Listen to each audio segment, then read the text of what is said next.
Alright guys, this is going to be my Rek'Sai guide cover of pretty much everything you need to know to actually play the champion well.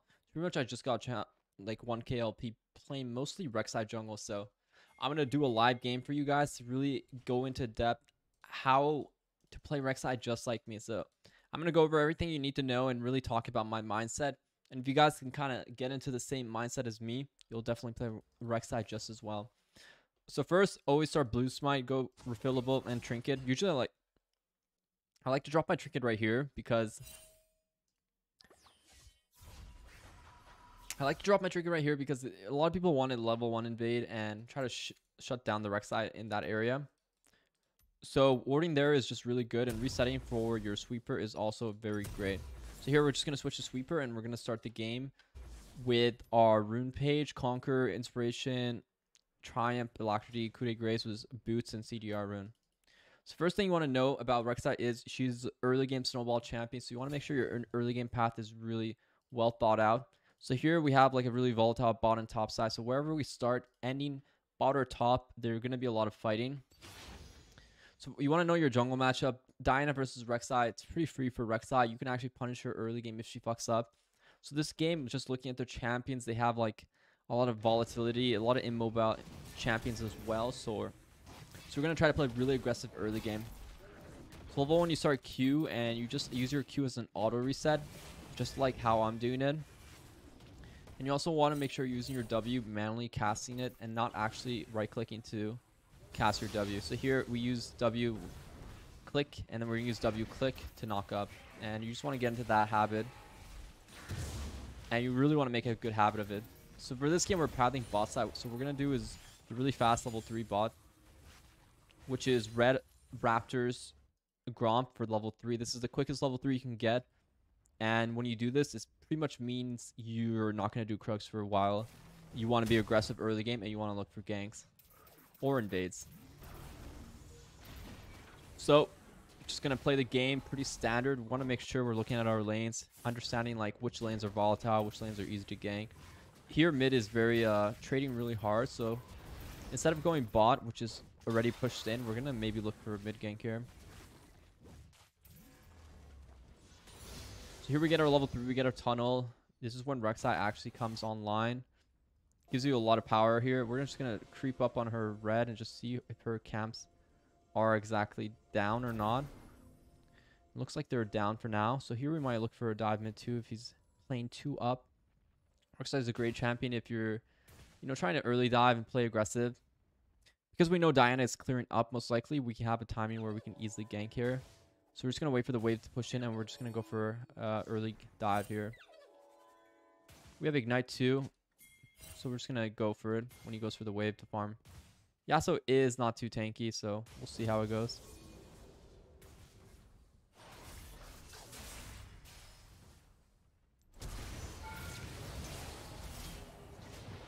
I mean, it's a pretty simple dive.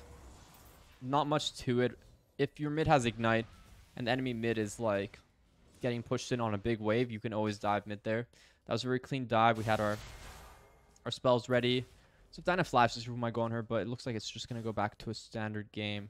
And after usually a play like that, you want to invest your time back into farming. So here we're going to go back, get the crab, which is most important. And we're going to spend the time we spent ganking, and we're going to reinvest it into farming. We're just going to farm our camps, our little bitty camps here. And bot lane might be killable in a bit, so we might swing back as they're pushing this wave in. As you can see, it is getting pretty aggressive down there, but they are winning as well, so we don't have to invest back into it. And it looks like they're doing well on their own. So this gives us our window to farm and, put our camps on timers. You really have to be you really have to put that time back into farming after you go gank. A lot of players I see, they really fuck up in that area where they don't actually go back to farming after a good gank. Also, you have to understand what you're farming for. Like, what are we farming for? We want a Dirk buy, right? We have 1100. So we're just going to get our last couple camps, and we're going to get our item buy, which is the Dirk. And we see Diana positioning, so that's also really good for us. And it'll just give us the information we need to possibly punish her on her camped area. because we know Diana's bot side, what it means is her top side camps are going to be up for us to possibly take.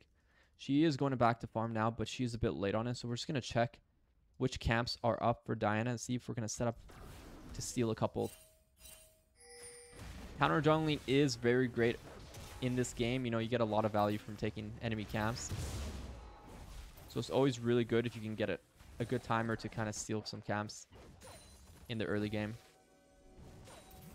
So most likely what's going to happen is Diana's going to creep back in. Just going to think her camps are down, and we're just going to go on her here. Maybe get her flash.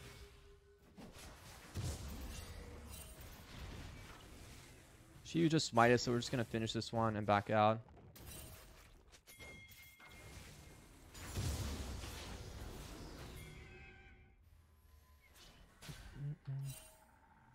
I mean, we get her camps, we get a reset. That's pretty good for us. We don't have to worry too much about anything else. We played aggressive. We punished her on her revealing her positioning, and we're going to get our buy. So it's really important you get your bases on your good buy timings. You know, ideally, we might have based early to get the Dirk, right? But because of the situation we adapted. We knew Diana was boss side. She shows. We know her top side camps are up because she started boss side. That means her top side is spawning quick. So gathering this information, we're able to deny her some camps top side. You know, wait for her to come, get a little chunk on her, make her kind of pressured. You know, make her base really, really good for us. Especially for a champion that opts in for the early gank, you want to make sure you're able to kind of like slow down the enemy jungle. So here, really important things I guys want to remember is 1100 Dirk buy. Really, really great. Always capitalize on your item buys. Here we're going to play really aggressive on this Dirk buy. We're going to even invade her again to see what she's doing on her red buff. So we're going to check fast her camps, and looks like she's on it. And she's just dead, most likely. You know, just knowing her timers just gives you the kind of opportunities like that. When you're in a favorable jungle matchup like a Diana, you know, like weak early AP junglers, or even AD junglers like, you know, a Mumu, whatever that seems like it can't actually fight early game, you want to actually play aggressive. But usually you want to play aggressive when you have kind of like that item buy. When you have that sort of damage AD to back it up, like having a Dirk is definitely an example of when you want to like use that kind of advantage and back it up.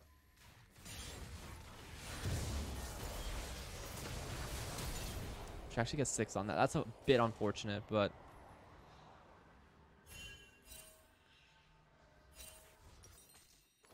we're just going to get our 2 longswords in base and go back top side. I thought it would have been a good play because we had Lucian coming, but because Diana, yeah, so they can just press R and join together like a couple, like a power couple. You just can't contest them on their 6.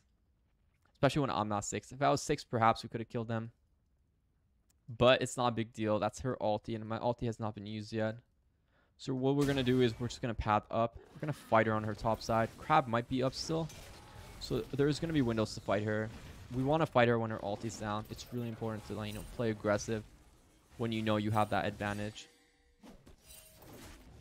Be it items or whatever, you want to just, you know, play aggressive on the timers.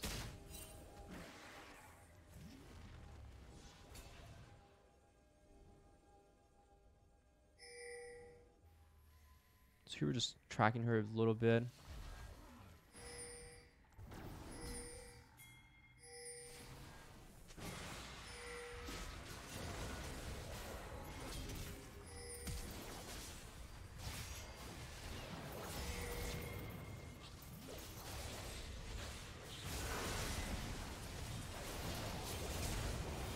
Okay, not bad. Wish Garen turned a bit earlier, but you know what? We can't hate on it. It worked out. You know, we're able to snowball correct lanes, so the game's actually going pretty well early game. So what I'm going to talk about more is what should you be doing in a game like this? Make sure you're farming well. Make sure you're ganking correctly. Make sure you utilize your points of, you know, when you're strong. Like, remember the early dive we did? You know, stuff like that. You really don't know how much value you can get as Rek'Sai. You know, like these early plays you can do on her can be really insane. Also, when you get your ulti, it's just crazy how much stronger you are as a champion. Rek'Sai can easily just dive any person full HP under any tower. So you just want to remember this kind of stuff. And if you really want to get better on this champion, you just really have to play for those aggressive dives, you know. So here, their bot lane is in terrible positioning, so we're just going to see if we can back up the Draven. What I think is Diana and Yasuo might be moving together. So we might have to actually move together as well.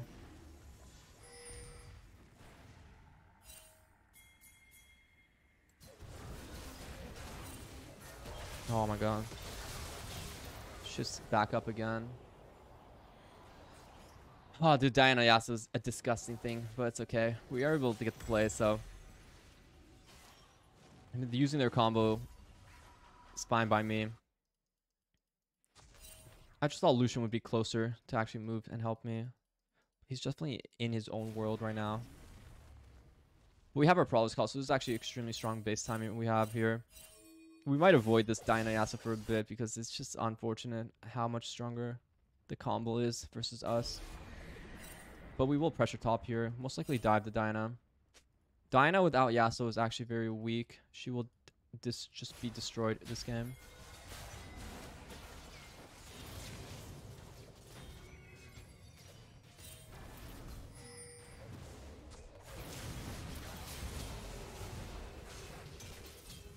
So we're just going to take our time on this. Wait for another Q and then ulti to one-shot her. And we're just clean like that. But yeah, we're just playing on. We really, you know, some jungle matchups you really want to punish the enemy jungle. You know, Rek'Sai, when you're in that favorable jungle matchup, it's really good to stop farming junglers from farming. So here, for example, we're definitely punishing the Diana. You know, even though we're not getting as many kills as you would like, you know, I could get a lot more kills this game if I just kept going bot side, but it wouldn't actually turn out the same results as, you know, really slowing down the Diana and punishing her. And not really, just not allowing her to farm like that. Oh, that actually one-shots me. What the fuck? But it's okay. We got our tower plates. So we're going to be really rich. Usually for second item after your Prowler's Call, you want to itemize for, like, Cleaver is pretty good. Usually I go for Cleaver second. It's actually a great item. And third or fourth is Death Stand Small. Some games you can go Edge of Night too if it feels like it's an Edge of Night game. Diana. Yeah, that's right. Some games you can go Edge of Night if it feels like you need the spell shield, but usually if you want to just copy my build exactly, I would say go Prowler's Claw. Don't upgrade boots till like later. Get Cleaver and then go for like Death Stand Small. Depending on the game. Like this game, there's only one AP source. We're not going to go Maul till later.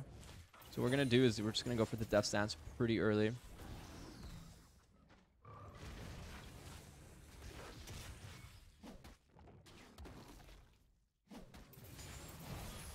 But as you can see, like when there's no Diana and Yasuo together, our champion is very, very strong. But it's just very hard to beat that combo. There's just too much power in it. So I might wait around a bit, see if we can catch the Diana when she comes back to farm this. But it doesn't look like she's coming back just yet. So I might just go for the Zeri then. So Zeri actually has an E dash, so we just have to wait for her E. And just make sure we don't get... I mean, she's just... yeah. Anyone besides Diana Yasuo, they're not going to handle, you know, the damage I have.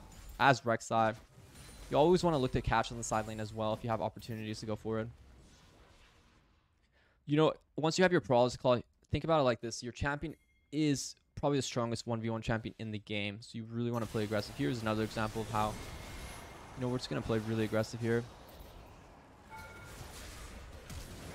Use our ulti to get the reset. You know, if you ulti just before they die, you can always put on a 10-second cooldown while also resetting tower aggro. So you end up saving a lot. It's a really nice trick to do. Usually I always wait a bit right as they're about to die, and then I go for the ulti combo.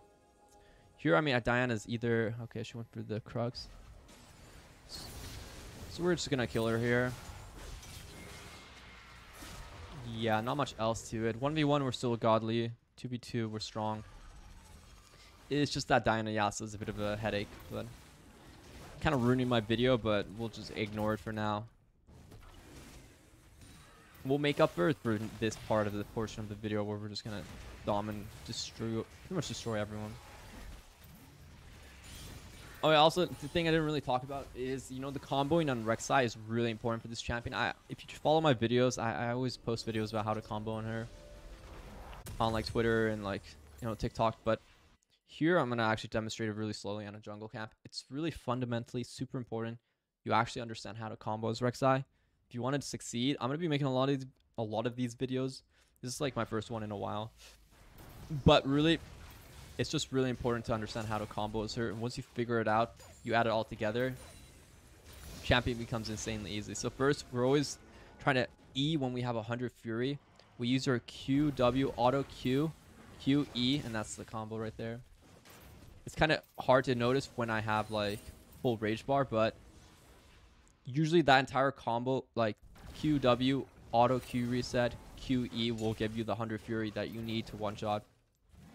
So just remember it as I said it. We're going to demonstrate more in the game, but if you watch me how I actually play, I'm always really using it in that kind of combo. Q, Q, E, Q. I mean, this time we don't need to ulti, but that is the combo you need to practice, and you need to make it really fluid and clean. If you make it clean, honestly, if you just learn the combo and then you just learn pathing, you're going to be like 10 times better on this champion. Also, use W manually to cast. Don't like rely on like right clicking to knock people up. Using it for manually casting W is like a better habit because it will give you a better range. It doesn't rely on your W, you know, casting to actually activate it. Here, ball in situation is kind of like all mine, so I'm just going to push in the wave. Try to go for my base buy. You're actually insanely strong on 2 items on Rek'Sai. When you have these 2 items, you're pretty much like God. You can take on like anyone, but you don't want to go into like team fights like tanking 3 people at once. It's not going to end well for you. You want to like still play as like your assassin. You're looking for like positions to come from like the flank and stuff like that. That's like your game. That's kind of like how you want to play fights. You know, Rek'Sai, she really is an assassin at the end of the day. So you have to play her as an assassin first, and then a bruiser, you know, second.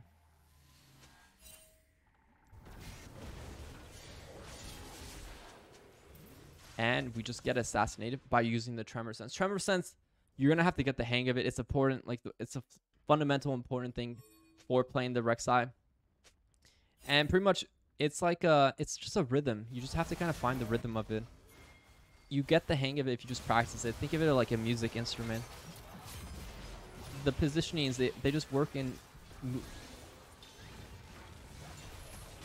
They just work in a fluid way. It's like seconds ticking down. So when you get the hang of it, you can kind of see it's like step, step, step. That is how the Tremor Sense works. So, you know, it's a step, it's a step, a step, a step, a step like that. All right, they ended up surrendering. So I'm just going to go over the very fast things. Remember to play Rek'Sai well. Copy the runes, copy my items by. Make sure you play for the important, you know, buys and stuff, and just really kind of make sure you have that combo fluid, and make sure you understand how to path early game. So I hope you guys like this video. I'm gonna make a lot more, and I hope to see you guys around.